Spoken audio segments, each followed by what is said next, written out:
How did you start as a small company going out to customers and say, hey, I've got this thing, it's really going to solve a problem for you, but you have to plug it into the heart and lungs of your business, and trust me to do that?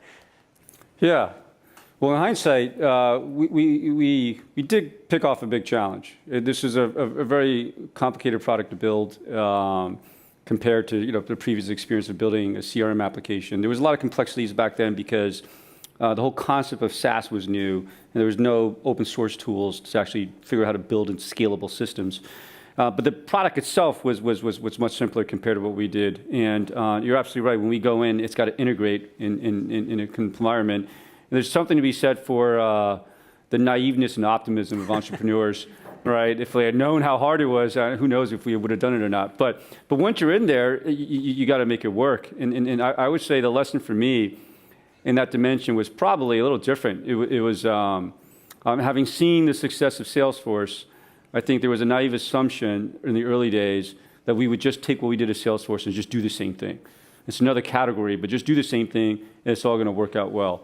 And what we realized was early on that we had a very different business model, right? At Salesforce, a salesperson can actually close 4 deals in a month.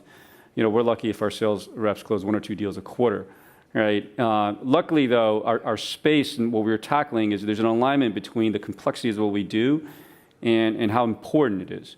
Right, and that dimension has to work, and so it was something that the alternative for companies wasn't great, right? It's not like they can throw bodies at the problem and solve this problem on a long-term basis, and so they needed something, and it also was a big driver of their ability to grow, and so what that translates to is, well, they're willing to pay more for it, right? Than say, our first few deals at Salesforce.